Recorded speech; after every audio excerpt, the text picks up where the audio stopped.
In the last class, we discussed what is normal distribution, features of normal distribution, and also standard normal variate. Standard normal variate ಅಂದ್ರೆ ಏನು, ಮೀನ್ ಎಷ್ಟಿರತ್ತೆ, standard deviation ಎಷ್ಟಿರತ್ತೆ ಅನ್ನೋದು ನೋಡಿದ್ವಿ. ಆ normal variate with mean 0 and standard deviation 1, we call it as standard normal variate. ಅದನ್ನ ನಾವು z ಇಂದ denote ಮಾಡ್ತೀವಿ. ಆಮೇಲೆ ಅದರದ್ದು ಪ್ರೊಬ್ಯಾಬಿಲಿಟಿ ಡೆನ್ಸಿಟಿ ಫಂಕ್ಷನ್ ಅನ್ನ ಈ ರೀತಿ ಕ್ಯಾಲ್ಕುಲೇಟ್ ಮಾಡ್ತೀವಿ. 1 divided by square root of 2 pi into e raised to z raised to square divided by 2. Z can take any value from minus infinity to plus infinity. So ಇದನ್ನೇ ನಾವು ಅದರದ್ದು graph ಹೇಗ್ ಬರುತ್ತೆ ಅಂತಾನು ಕೂಡ ನೋಡಿದ್ವಿ. So it is like a bell shape. So ಇಲ್ಲಿ ಮೀನ್ 0 ಇರತ್ತೆ. ಸೊ ಹಾಗಾಗಿ ಸೆಂಟರ್ ಅಲ್ಲಿ ನಾವು ಆ ಲೂಪ್ ಅನ್ನ ಕಾಣ್ಬೋದು. ಹಾಗಾಗಿ standard normal variate one perfect asymmetrical ಆಗಿ ಇರತ್ತೆ, ಸ್ಕ್ಯೂನೆಸ್ ಇರೋದಿಲ್ಲ. So this is how the graph will B.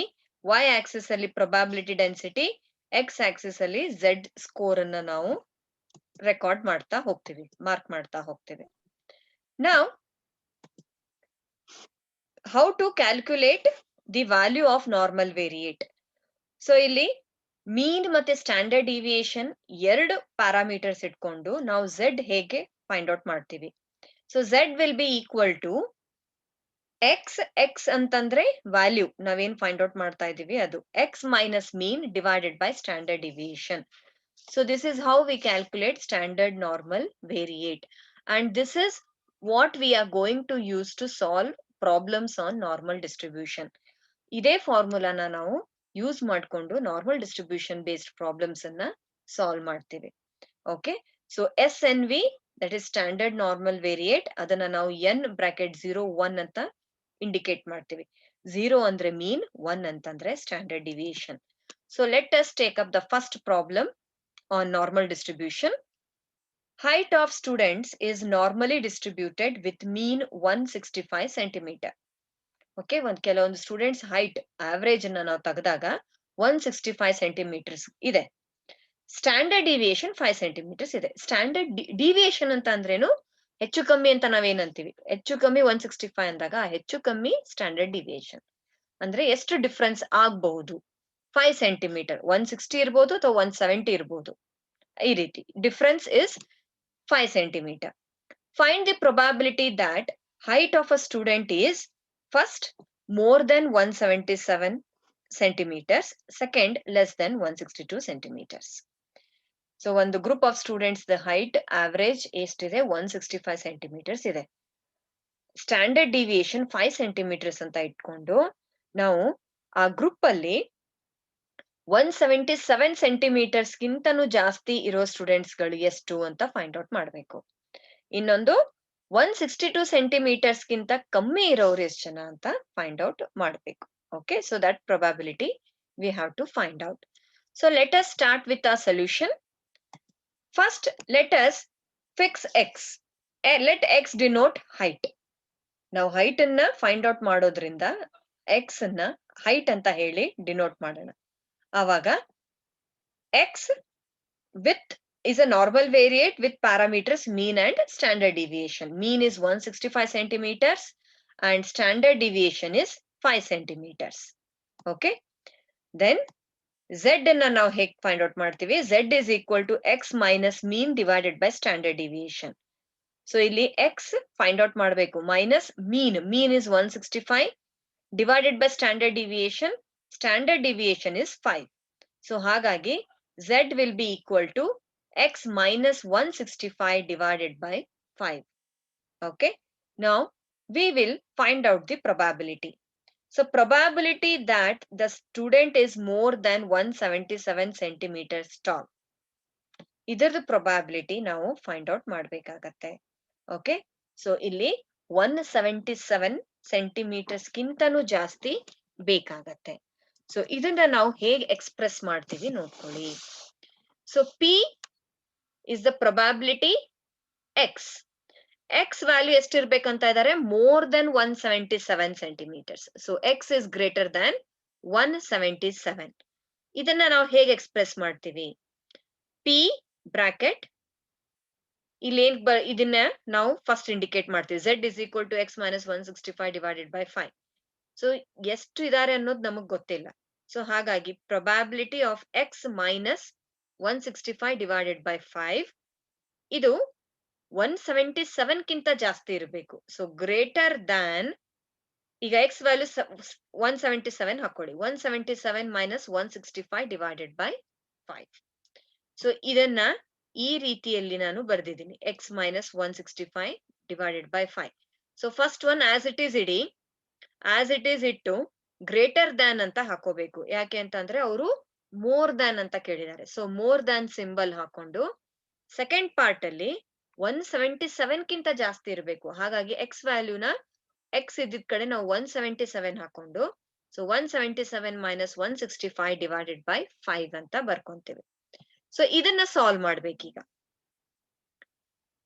P that is bracket Z, ಯಾಕಂತಂದ್ರೆ ಈಗ ಇದು ಸ್ಟ್ಯಾಂಡರ್ಡ್ ನಾರ್ಮಲ್ ವೇರಿಯೇಟ್ ಅನ್ನ, ಝೆಡ್ ಅಂತಂದ್ರೆ ಸ್ಟ್ಯಾಂಡರ್ಡ್ ನಾರ್ಮಲ್ ವೇರಿಯೇಟ್. ಸೊ ಇಲ್ಲಿ ಎಷ್ಟು ಬಂತು? z is greater than 2.4 ಬಂತು. 2.4 ಹೇಗ್ ಬಂತು ನಮ್ಗೆ? x minus 165 divided by 5 ಅನ್ನ z ಅಂತ ಅನ್ಕೊಂಡಿದೀವಿ. ಸೊ ಅದಕ್ಕೆ ಇದನ್ನ z ಅಂತ ಹೇಳಿ ಬರಿತೀವಿ. ಈ ಗ್ರೇಟರ್ ದೆನ್ ಸಿಂಬಾಲ್ ಅನ್ನ ಗ್ರೇಟರ್ ದೆನ್ ಅಂತ ಹಾಕ್ತಿವಿ. ಈಗ ಇದನ್ನ ಸಾಲ್ವ್ ಮಾಡ್ಕೊಳ್ಳಿ. 177 minus 165 divided by 5 ಮಾಡಿದಾಗ ನಮಗ್ ಬರೋ ಆನ್ಸರ್ 2.4. ಓಕೆ, ಸೊ ಈಗಿಷ್ಟು ಸ್ಟೇಟ್ಮೆಂಟ್ ಏನ್ ಬಂತು value? P bracket Z is greater than 2.4. So Poisson distribution ಹೇಗೆ ನಾವು ಸ್ಟಾಟಿಸ್ಟಿಕಲ್ ಟೇಬಲ್ಸ್ ಅನ್ನ ರೆಫರ್ ಮಾಡಿದ್ವಿ, ನಾರ್ಮಲ್ ಡಿಸ್ಟ್ರಿಬ್ಯೂಷನ್ಗೂ ಕೂಡ ಟೇಬಲ್ ಇದೆ. ಸೊ ಈ ಟೇಬಲ್ ಯೂಸ್ ಮಾಡ್ಕೊಂಡು ನಾವು ವ್ಯಾಲ್ಯೂಸ್ ಅನ್ನ ಫೈಂಡ್ ಔಟ್ ಮಾಡ್ತೀವಿ. ಓಕೆ, ಸೊ ಈಗ ಎಷ್ಟು ಬಂತು? P bracket Z is greater than 2.4. ಹಾಗಾದ್ರೆ ಈಗ ನಾವು ಪ್ರತಿಯೊಂದಕ್ಕೂ ನಾವು ಗ್ರಾಫ್ ಹಾಕ್ಬೇಕು ಅಂತ ನಾನು ಹೇಳಿದ್ದೆ.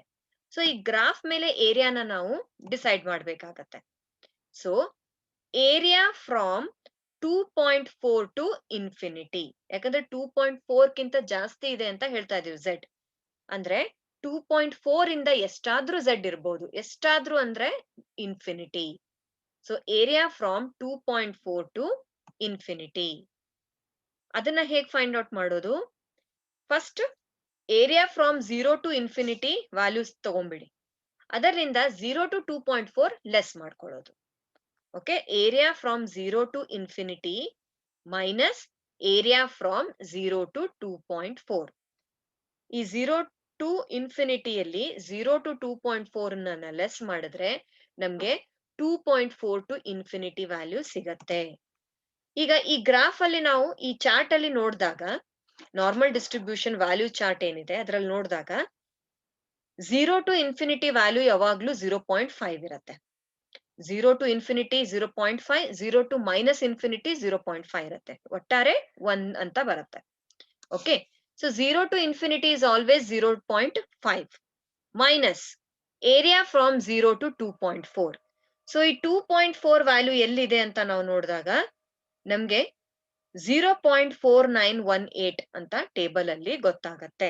So I will be sending this table to you through WhatsApp later on. Okay, so area from 0 to 2.4 will be 0.4918. So ಈಗ 0.5 ಮೈನಸ್ 0.4918 ಮಾಡಿದಾಗ ನಮ್ಗೆ ಬರೋದು 0.0082. ಸೊ ಸ್ಟೂಡೆಂಟ್ಸ್ ಹೈಟ್ 177 ಸೆಂಟಿಮೀಟರ್ ಕಿಂತನೂ ಜಾಸ್ತಿ ಇರೋ ಸಾಧ್ಯತೆ ಎಷ್ಟಿದೆ? 0.0082. Now we have to represent this by graph. So this is how we are going to draw it. Okay, so x-axis, y-axis. So ಈ perpendicular ಎಲ್ಲಿ ಬರುತ್ತೆ? This is 0. Okay, this is center point. So ಈಗ ಅವ್ರು ಏನಂತಾರೆ? 2.4 to infinity. So 2.4 ಇಲ್ಲಿಗೆ ಬಂತು, ಇಲ್ಲಿಂದ ಮುಂದೆ ಫುಲ್ ಕವರ್ ಆಗತ್ತೆ. ಸೊ 2.4 ಇಂದ ಈ ಫುಲ್ ಏರಿಯಾ ಏನಿದೆ ಇದು ನಮ್ಮ probability area. ತುಂಬಾ ಚಿಕ್ಕದಿದೆ ಯಾಕಂದ್ರೆ 0.0082. So that's why it is very small. Okay. So ಇದನ್ನ ನಾವು ಕ್ಯಾಲ್ಕುಲೇಟ್ ಹೇಗ್ ಮಾಡಿದ್ವಿ? ಏರಿಯಾ ಫ್ರಮ್ 2.4 to infinity ನಮಗ್ ಬೇಕು ಅಂದಾಗ ನಾವೇನ್ ಮಾಡಿದ್ವಿ? 0 to infinity ವ್ಯಾಲ್ಯೂ ತಗೊಂಡು ಅದರಲ್ಲಿ 0 to 2.4 ಅನ್ನ ಲೆಸ್ ಮಾಡ್ಬಿಟ್ರಿ. ಸೊ ಮಿಕ್ಕ ಉಳಿದಿದ್ದೆ 2.4 ಇಂದ ಇನ್ಫಿನಿಟಿ. ಓಕೆ, ನಮ್ಮ ಹತ್ರ ಯಾವ ವ್ಯಾಲ್ಯೂಸ್ ನಾವು ಚಾರ್ಟ್ ಅಲ್ಲಿ ಫೈಂಡ್ ಔಟ್ ಮಾಡಬಹುದೋ ಅದರ ಪ್ರಕಾರನ ನಾವು ಅರೇಂಜ್ ಮಾಡ್ಕೊಂಡು ವ್ಯಾಲ್ಯೂಸ್ ಅನ್ನ ಫೈಂಡ್ ಔಟ್ ಮಾಡ್ಕೋಬೇಕು. ಸೊ ನಾವು 2.4 ಇಂದ ಇನ್ಫಿನಿಟಿ ಡೈರೆಕ್ಟ್ ಆಗಿ ಕ್ಯಾಲ್ಕುಲೇಟ್ ಮಾಡಕ್ ಬರಲ್ಲ. ಏನಿದ್ರು 0 ಇಂದಾನೆ ನಾವು ಫೈಂಡ್ ಔಟ್ ಮಾಡ್ಬೇಕಾಗತ್ತೆ. ಸೊ ಹಾಗಾಗಿ 0 to infinity ಮೈನಸ್ 0 to 2.4 ಮಾಡ್ಬಿಟ್ಟಾಗ ನಮಗ್ ಉಳಿಯೋದು 2.4 ಇಂದ ಇನ್ಫಿನಿಟಿ. ನಾವು ಕ್ಯಾಲ್ಕುಲೇಟ್ ಮಾಡ್ಬೇಕಾಗಿರೋದು ಕೂಡ ಅದೇ. Okay, so this is probability that student is more than 177 centimeters tall. Now the second probability which they have told us to calculate is probability of student being less than 162 centimeters tall. So illi Z is less than 162 ಆಗತ್ತೆ.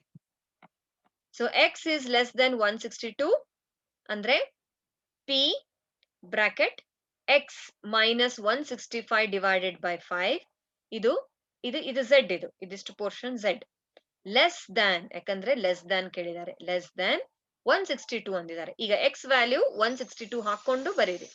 162 minus 165 divided by 5.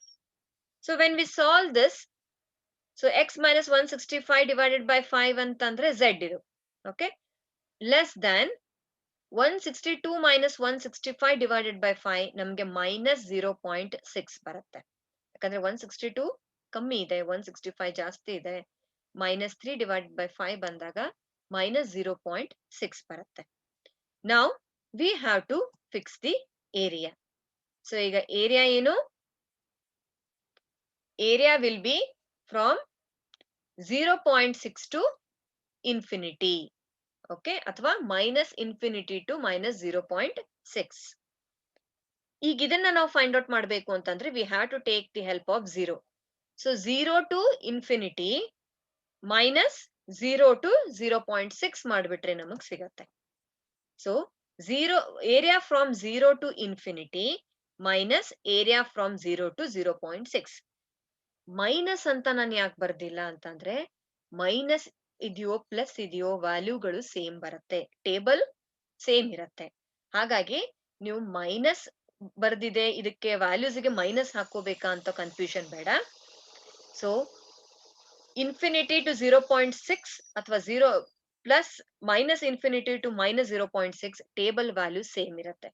So ಹಾಗಾಗಿ area from 0 to infinity minus area from 0 to 0.6. So ಇದನ್ನ ನಾವು ಮಾಡಿದಾಗ area from 0 to infinity 0.5 ಯಾವಾಗ್ಲೂ minus 0.6 table ಅಲ್ಲಿ ಎಲ್ಲಿದೆ ಅಂತ ನೋಡಿ ನಾವು 0.2258 ಬರುತ್ತೆ. So then 0.2742. Okay, so probability ಏನು? Student height less than 162 centimetres ಇರೋ ಸಾಧ್ಯತೆಗಳು ಎಷ್ಟಿದೆ? 0.2742. Now I have to draw the standard normal distribution table graph. Okay, so ಇಲ್ಲಿ ನೋಡಿ ಮೈನಸ್ ಇರೋದ್ರಿಂದ ಈಗ ಲೆಫ್ಟ್ ಸೈಡ್ ನಾನು ಶೇಡ್ ಮಾಡ್ತೀನಿ. So this is the center point, that is 0, our mean. So ಇಲ್ಲಿಂದ 0.6, ಇಲ್ಲಿಂದ ಇನ್ಫಿನಿಟಿ. ಈಗ ನನ್ಗೆ 0.6 ಇಂದ ಇನ್ಫಿನಿಟಿ ವರೆಗೂ ಏರಿಯಾ ಬೇಕಾಗಿತ್ತು. ಅದಕ್ಕೆ ನಾನು ಏನ್ ಮಾಡ್ತೀನಿ, 0 ಟು ಇನ್ಫಿನಿಟಿ ಕ್ಯಾಲ್ಕುಲೇಟ್ ಮಾಡ್ಕೊಂಡ್ಬಿಡ್ತೀನಿ, ದಟ್ ಈಸ್ 0.5. ಅದರಲ್ಲಿ 0 ಟು 0.6 ಏರಿಯಾನ ತೆಗೆದು ಬಿಡ್ತೀನಿ, ಮೈನಸ್ ಮಾಡ್ತೀನಿ. ಸೊ ಇಲ್ಲಿಂದ ನಮ್ಗೆ ಇನ್ಫಿನಿಟಿ ವ್ಯಾಲ್ಯೂ ಸಿಗತ್ತೆ, 0.6 to infinity. This is the probability area. Okay, so this is how we are going to calculate or solve normal distribution problem. Okay, let us move on to the second problem. Average IQ of a group of 800 children is 98. Okay, Standard deviation is 16. Assuming normality, find the expected number of children having IQ between 102 and 142. Okay, 800 ಮಕ್ಕಳು ಒಂದು group ಇದೆ. ಅವ್ರದ್ದು IQ measure ಮಾಡಿದ್ಮೇಲೆ average ಅನ್ನ ತೆಗೆದಾಗ 98 ಬಂತು. Standard deviation 16 ಅಂದ್ರೆ ಎಷ್ಟು ಹೆಚ್ಚು ಕಮ್ಮಿ ಆಗ್ಬೋದು? 16. ಎಲ್ಲ ನಾರ್ಮಲ್ ಅಂತ ತಿಳ್ಕೊಂಡು ಅಂದ್ರೆ ನಾರ್ಮಾಲಿಟಿ ಅಂದ್ರೆ it is normal distribution. Find the expected number of children. ಎಷ್ಟು ಮಕ್ಕಳ IQ 102 ಮತ್ತೆ 142 ನಡುವೆ ಇರತ್ತೆ ಅನ್ನೋದು ಫೈಂಡ್ ಔಟ್ ಮಾಡಿ ಅಂತ ಹೇಳಿದ್ದಾರೆ. ಇದು ಜಸ್ಟ್ ಪ್ರೊಬಾಬಿಲಿಟಿ ಅಲ್ಲ, ಎಷ್ಟು ಮಕ್ಕಳು ಅನ್ನೋದು ಕೂಡ ಕೇಳಿದ್ದಾರೆ. ಸೊ ಅಗೇನ್ ಎಕ್ಸ್ ಅನ್ನ ನಾವು IQ ಅಂತ, number of students of IQ ಅಂತ ನಾವು ತಗೊಂಡ್ರು, ಎಕ್ಸ್ ಅವಾಗ ನಾವು is a normal variate with parameters mean 98, standard deviation 16. Then Z will be equal to x minus 98 divided by 16. Because ಅವರು ನಾರ್ಮಲ್ ಅಂತ ಅನ್ಕೊಳ್ಳಿ ಅಂದ ತಕ್ಷಣ that is a standard normal variate. Then probability that IQ of a child is between 102 and 142. ನಡುವೆ, more than ಅಲ್ಲ, less than ಅಲ್ಲ. So ಎರಡೂ ಕೇಳ್ಬಿಟ್ಟಿದ್ದಾರೆ. ನಡುವೆ ಅಂದಾಗ 102 ಕಿಂತ ಜಾಸ್ತಿ ಆದ್ರೆ 142 ಕಿಂತ ಕಮ್ಮಿ ಇರಬೇಕು. So how we are going to express it? See ನೋಡಿ, probability of 102, x is more than 102, less than 142. Okay, so ಈ ರೀತಿ ಇರಬೇಕು ಅಂತ ಹೇಳಿದ್ದಾರೆ. So how to do this? Between ಅಂತ ಕೇಳಿದ್ದಾರೆ. P 102 minus 98 divided by 16. So ಇಲ್ಲಿ x ವ್ಯಾಲ್ಯೂ 102 ಹಾಕೊಂಡ್ ಮಾಡಿ, ಆಮೇಲೆ ಸೆಕೆಂಡ್ ಮತ್ತೆ x ಅಂತಾನೆ ಇಡಿ, x minus 98 divided by 16. ಇನ್ನೊಂದು 142 minus 98 by 16. ಸೊ ಈ ರೀತಿ ನಾವು ವ್ಯಾಲ್ಯೂಸ್ ಅನ್ನ ಹಾಕೋಬೇಕಾಗತ್ತೆ. So after doing this we will find out 102 minus 98 divided by 16. 102 minus 98 by 16 ಅಂದ್ರೆ 0.25. Okay, so one small mistake has happened here. ಇದು ಈ ಸಿಂಬಲ್ ಲೆಸ್ ದೆನ್ ಬರಬೇಕು. ಓಕೆ, ಎರಡು ಗ್ರೇಟರ್ ದೆನ್ ಕೊಟ್ಟಿದ್ದಿದೆ, ಇದು ಲೆಸ್ ದೆನ್ ಸಿಂಬಲ್ ಆಗ್ಬೇಕಾಗಿದೆ. So I will just 1 minute. ಕಾಣ್ತಾ ಇದೆ ಅಲ್ಲ? Okay, so this must be a less than symbol.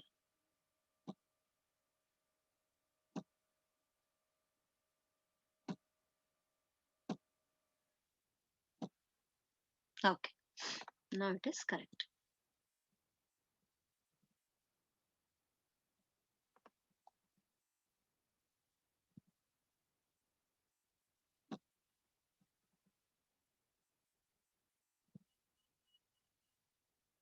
Okay.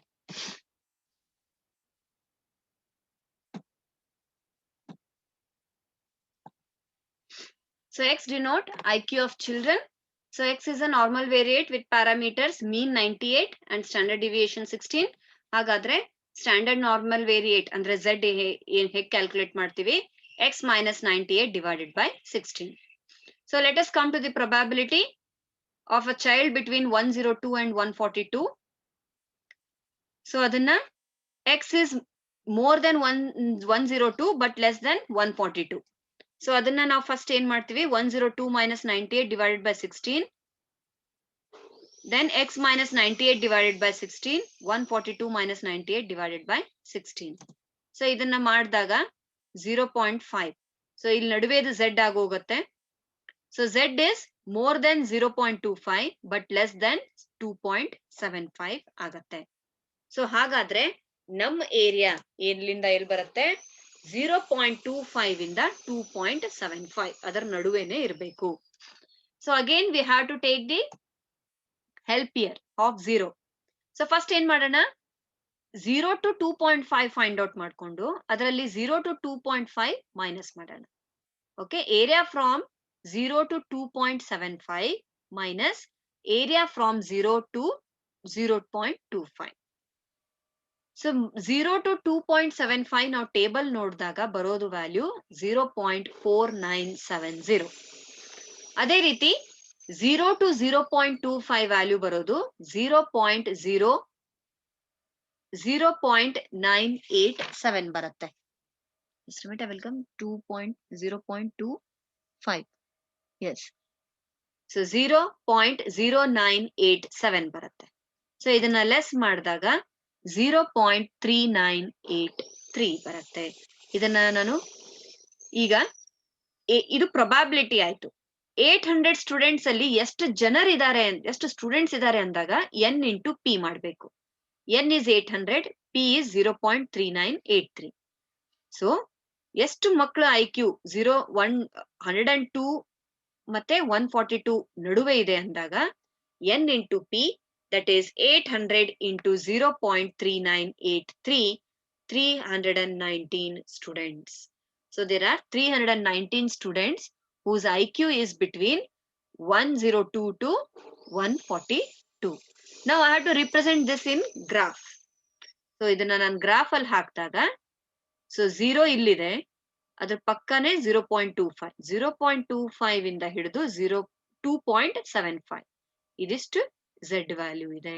ಇಷ್ಟು ಮಕ್ಕಳು, ಇಷ್ಟು ಚಾನ್ಸಸ್ ಇದೆ ಮಗುವಿನ IQ 102 ಇಂದ ಹಿಡಿದು 142 ಬರೋದು. Okay, so this is how we are going to calculate. Any doubts here? ಏನಾದ್ರೂ ಡೌಟ್ ಇದೆಯಾ?